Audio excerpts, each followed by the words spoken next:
So, you want to learn After Effects. Maybe you've relied on a job application, you've gotten the job, and you're watching this on your phone in the bathroom on your first day. In that case, here's everything you need to know about After Effects in 10 minutes. Here is what After Effects looks like. If it looks like this, your boss isn't paying you enough. Here on the left, we've got our project panel. Here we can drag and drop all of our assets or images or videos and anything that we'll be using. If you want to look pro, stay organized. Now hit the button down here to make a new composition. If you don't know the specs, ask. If no one cares, use 1920 by 1080, 30 fps and move on. Make sure to name it. Thought we can change all of these later. Now you can see that composition is added to our project panel and is open in our composition window. It looks black because there's nothing in there yet. So let's drag in some of that footage. Perfect. It shows up in the timeline, just like layers in Photoshop. Add your logo or any asset and they stack down here. The logo is huge. Grab a corner, hold Shift and scale it down. Layers on top show on top. So if you drag the logo under the footage, it hides. Put it back. After Effects has a timeline with actual direction. Hit the spacebar to play. But if it lags, drag the preview resolution. Set it to auto and keep moving. Let's animate the logo. Fade in and move up. Open the layers arrows, then open transform to see the properties. We'll change these values over time to animate. Move the logo by dragging in the numbers or dragging it directly in the COM window. Transform properties are basically the core of all After Effects animation. But moving the logo isn't animation yet. You need keyframes to tell After Effects where it should be over time. At the start of the timeline, move the logo down. Click the stopwatch to set a keyframe. Any animatable property has a 1. Jump 2 seconds ahead and move the logo up. After Effects adds the second keyframe automatically.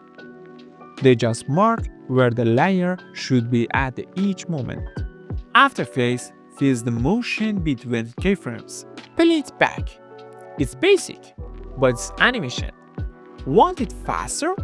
Drag the keyframe closer. Closer keyframes equals faster motion. Farther apart equals slower. But right now, the logo stops too abruptly. It looks unnatural. Real motion, easy ease in and out. Select the keyframes and hit F9 for easy ease, or grab it from animation keyframe assistant. The keyframes change shape to show easing is on. Play it back. Now it accelerates and slows naturally. Get used to easy ease, you'll use it constantly. Easy ease, the keyframes look different and feel way smoother than linear ones. Now let's fade the logo in by keyframing opacity at 100%. Move the playhead to the start. Drop opacity to 0 so it fades in. Select the keyframes, hit F9 again. If you want finer control, open the Graph Editor.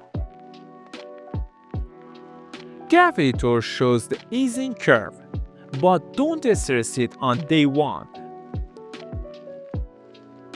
Let's check this again to go back to our timeline view. When the timeline gets messy, hit U to show only keyframed properties. You hide everything except keyframe properties. Press it again to toggle. Use shortcuts S for scale, R for rotation, P for position, T for opacity. If you don't use this, you're wasting time. The animation's fine, but motion graphic need text. Get the text tool from the toolbar. You've got shape tools and the hand tool up there too. With the text tool selected, just click and type. Easy. Switch to the arrow tool and center the text. It creates its own layer. We want this text to hit, not fade. So drag its layer start forward a bit. Logo fades in, then the text hits. Open the panel and make the text bold and bigger. To make sure it's actually 100% in the middle, we can click on our Align panel. Set it to Align to Composition and center it horizontally. Effects and Presets is on the right. Use the search bar or you'll drown in options. Let's select our footage layer in our timeline and then search for hue and saturation. Double-click the effect to slap it on the layer. That opens the Effects Control panel on the left. Click back to the Project panel anytime. In Effects Controls, adjust the hue or drop saturation to make it black and white. Drop the lightness so the white text reads better. If you use this logo plus text on other footage, just pre-compose it. Let's select both our logo and our text layer. Go up to Logo and select Pre-compose. Name it Logo. They merge into one comp, and that new comp shows up in your project panel. Double-click the pre-comp to open it. It's just your logo and text. Now make a new comp called Intro 2. Drag in new footage and place your logo and type on top. Both intros use the same pre-comp, so the animation instantly works on new footage. Edit the text inside the logo comp and it updates everywhere. Pre-comps let you reuse animations anywhere. Open its scale with S and shrink it down. Intro 1's logo is smaller. Intro 2's is bigger. Same animation. Happy with it? With the composition open that we want to render. We can click up in composition and add to render queue. Leave render settings on best settings. For a good quality MP4, apply the same settings I just showed. By adjusting the target bitrate value, you can control your final video quality. If you like the video, hit that like button. It's the biggest support you can give me. And if you want, drop a heart in the comments.